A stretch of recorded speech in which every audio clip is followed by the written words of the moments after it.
KMES English Medium Junior College welcomes its students for the online lecture of philosophy for Standard 12. For Chapter 3, Who am I? What am I? For the topic, Introduction to Who am I and What am I? An Indian Philosophy. Students, the third chapter of philosophy named Who am I and What I am consists of following subtopics. Introduction to Who am I and What I am, Indian philosophy, Western philosophy, and the scientific perspective.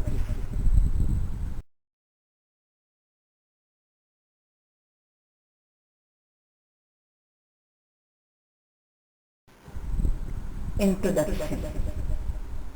Who am I? When we come across a stranger, obviously the question that comes to our mind is, who is this person?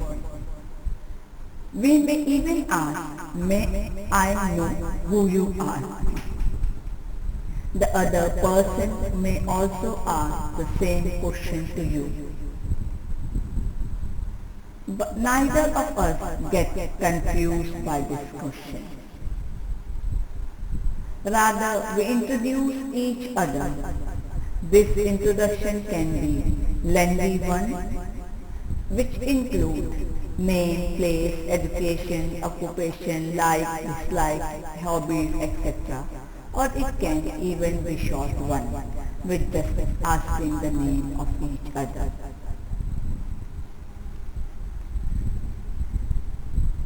This identity provides specific information about us. We usually carry our college identity card or even Aadhaar card. This identity card provides specific information about us and also our photograph. This identity is necessary and even sufficient in order to get access to certain place or for a bank and government office related work. However, just a formal introduction is generally not enough for the relationship between two individuals. For a relation developed between follows several. In addition to the formal introduction, other aspects such as understanding each other's personality, opinions, habits, manner of speaking, etc. are included in this relationship. Many a time we find that even in a short meeting, we learn a lot about a person. At times we face such situations where we doubt whether we have really understand the person we have known for years. Moreover, we may sometimes even surprise ourselves by what we speak and the way we behave. We ask, I never thought I would do that or behave like this. If that is so, doesn't it mean that we have not really been acquainted with ourselves? We do not know ourselves well. We may be able to respond to the question, who you are, in such a way that other person understands, accepts and satisfied with the given information. Nevertheless, this information that is provided to the person is in a way superficial. That is because we have never asked the question, who am I, to ourselves and have never tried to find its answer. We all know that grammatically the I is a first person, singular pronoun. Every individual uses the pronoun I while talking about oneself. That means everyone's I is different from the other I. It is unique. At times we say, I am not like you to speak. act, behave in this way. Our sense of I is our distinctness from others. The information provided in any identity certificate mostly introduce us on the basis of caste, religion, age, gender, class and education. It gives a fair idea of our social, cultural and economic status. There are many people who have the same economic and social status. That means, according to the above mentioned criteria, we may be similar to many other people. However, our behavior, our way of thinking, our habits, our emotions, opinions, values, thoughts are mostly personal or private in nature. That I we consider as different from others is a unique blend of all these different aspects. Many of these aspects are challengeable and they keep changing. We, however, believe that all these changes have taken place in me according to the metaphysical terminology. I is a substance in which this change occurs. If the I is considered as a substance, then it obviously turns out to be independent and self-existent. But basically, is there any such substance? If yes, which categories does it belong to? Matter of consciousness? Many such questions arise in philosophy. Fundamentally, the question, who am I? Does not refer to any specific individual I. As we have seen above, each person I is distinct from others and is one of its kind. It is obvious that at that level of distinctness, a general answer to the question, who am I, is not possible. The I that philosophy is interested in knowing is that I, which is commonly found in all human beings.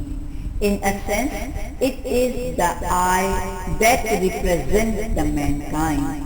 It is the human self. So, the answer to this question, who am I, introduces man to one's own self. We have seen in the previous, there are four relations that philosophy primarily studies. Also indicate man relation to oneself. Relation human being relation with self. Second, human being relation with nature. Third, human being relation with other human beings. Fourth, human being relation with the existence, if any, beyond the perceptual world. This study is essential to live a good life. So, the study of human being and its relationship with oneself, the nature with other human beings, and the existence beyond the perceptual world is very essential for the good life.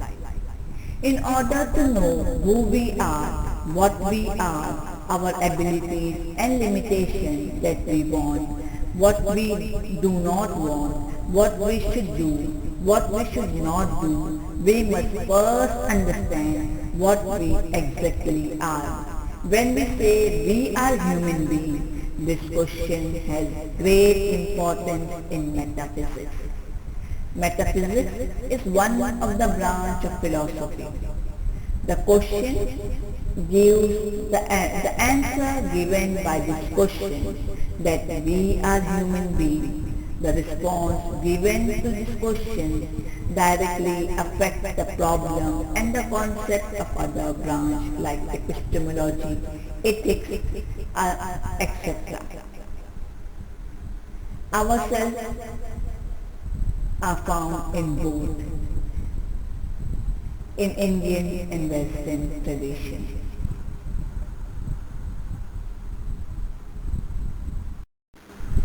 Indian philosophy.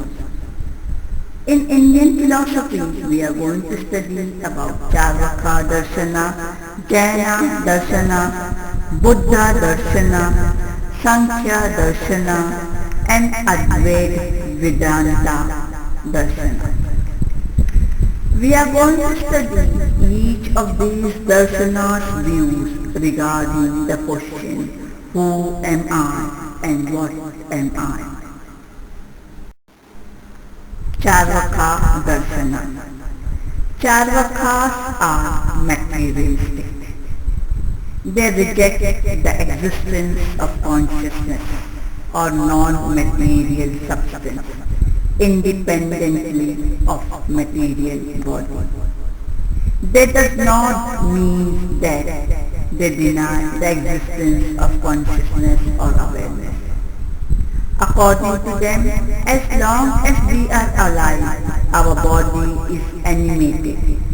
According to Charvaka, this conscious body itself is the I. And that is their answer to the question, who am I? So, the answer to the question, who am I, is the conscious body itself is I. Charvaka denies the existence of soul. It is generally believed that soul is conscious, that does not perish with body. Idealistic and realistic philosophers believe in an independent existence of consciousness. However, the materialistic assert that the consciousness necessarily emerges from material substance only. The obvious question that is asked here is, if a material substance is fundamentally devoid of consciousness, how can consciousness emerge from it? Charvaka answered this with the help of many explanations.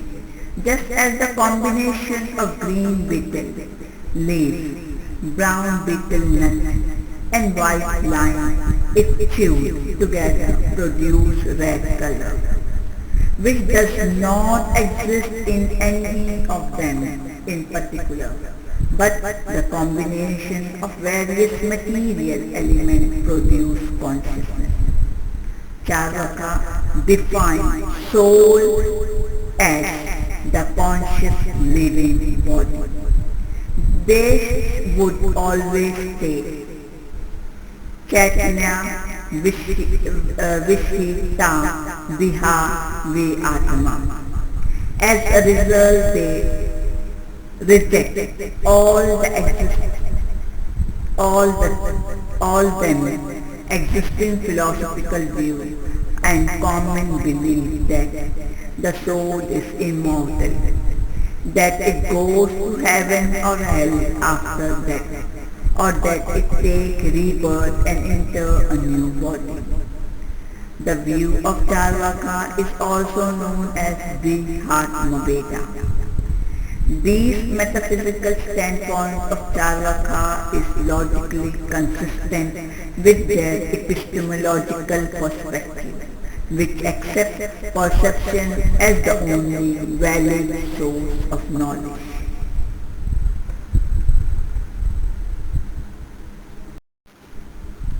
Jaina Darshana. Jainas are realists. They believe that every organism is a combination of two independent substances. That substance are material body and consciousness.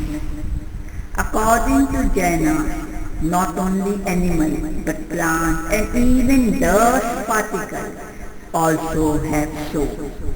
However, the level of awareness or consciousness differs.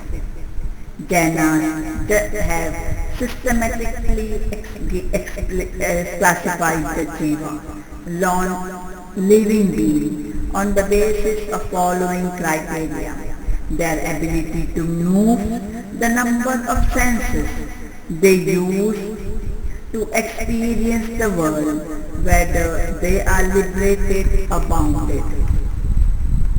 Although there are such difference in the consciousness level of different jiva, every jiva is of the nature of consciousness. This jiva itself is the knower, the doer and the enjoyer. So, the jiva of Jnana Darshana is the knower, the doer and the enjoyer. Every jiva has the potentiality to attain infinite knowledge, infinite faith, infinite power and infinite bliss. However, there are obstacles that need to be overcome. The material body to which the jiva is connected cause this obstacle.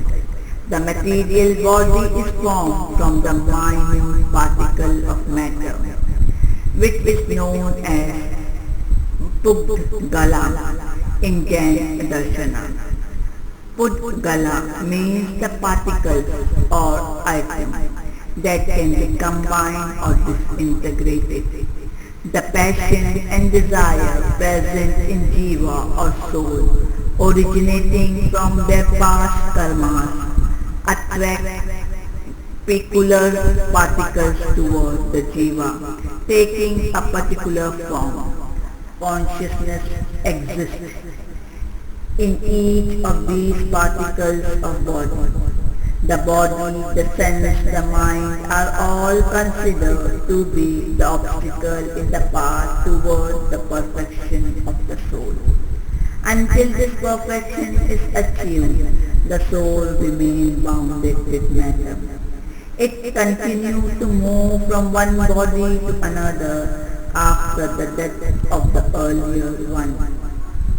Jainas believe that faith, knowledge and characters are essential in order to get liberated from the cycle of rebirth.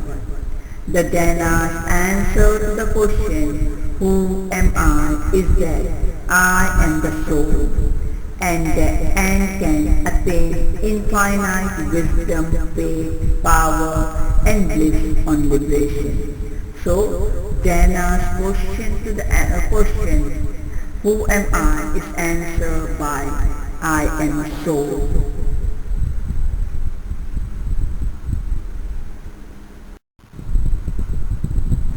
Buddha Darshana.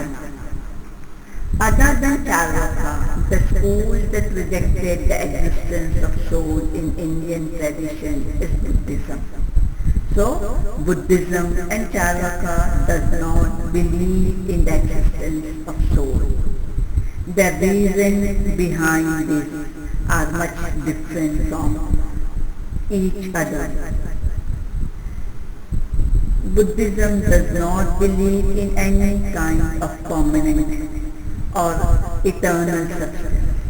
They believe that impermanence is essential nature of Satya, reality. I or self. This position implies that the self is constantly changing.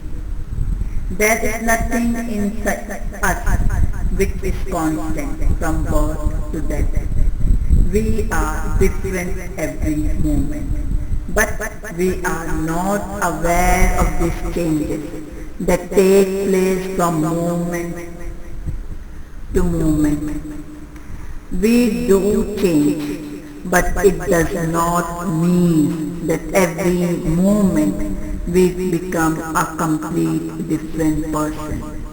Many a time when friends meet after a long time, they say, you look just the same, you have not changed a bit. The experience and memories that we have gathered since our childhood make us believe that we are the same.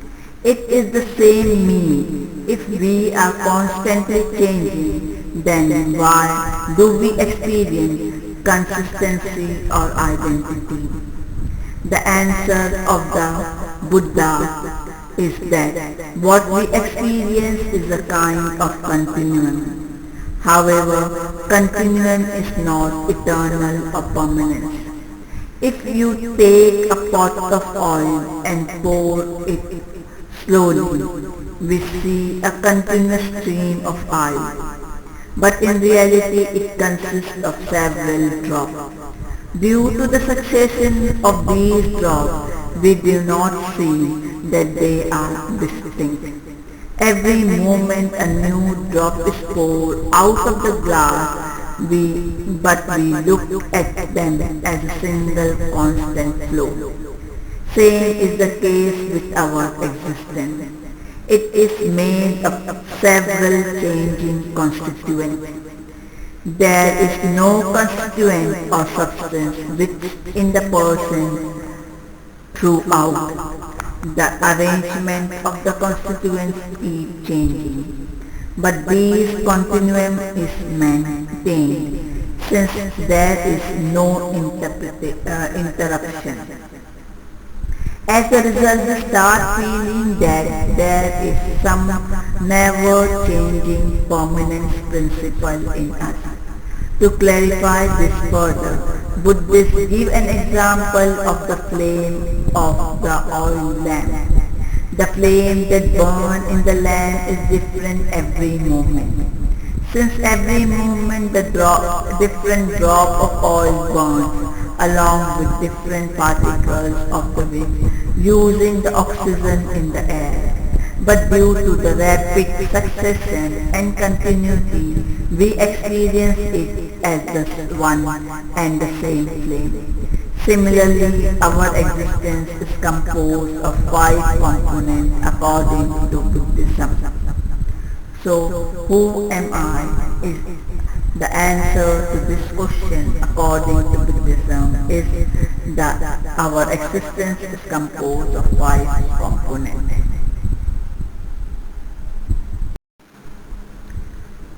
Sankhya Darshana. According to Sankhya Darshana, self means soul. It is completely different from the body, mind and intellect. The self is the Purusha, while the body, mind and intellect etc. are Prakriti. In human being, both elements exist together. Generally, we identify ourselves with our body. We have also seen that Charvaka too believe so. Sankhya, however, said that to identify the body with the self is ignorance. Our self is in fact our soul. Consciousness is the very nature of the soul. It never changes or it has no joy and sorrow. It does not perform any action. Change, activity, pleasure and pain, desire, all these are present in the body and mind. Means these are thus the attributes of Prakriti. Even though the self is not the doer or the enjoyer, it is the knower. Everything that manifests from Prakriti can be an object of knowledge. But the Purusha who exists independent of Prakriti can never be the object of knowledge. Everyone's self is different. It does not perish with the body. According to Sankhya, we are not the changing perishable body. Rather, our true nature is an immortal soul, which is pure consciousness. That is what we truly are.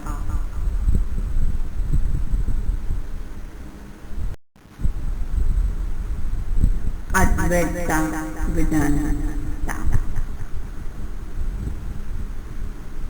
Since Jnana and Sankhya school of Indian philosophy are not materialistic, they accept the independent existence of self.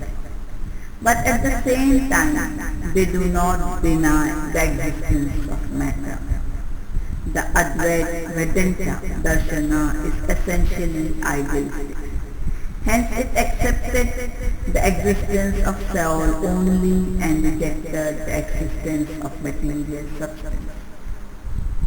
Similarly, being monistic, it does not accept the plurality of self like the Sankhya. We have studied that for Advaita Vedanta, Brahman is the one and only reality. What we understood as soul is Brahman itself. The answer to the question, who am I, is I am Brahman.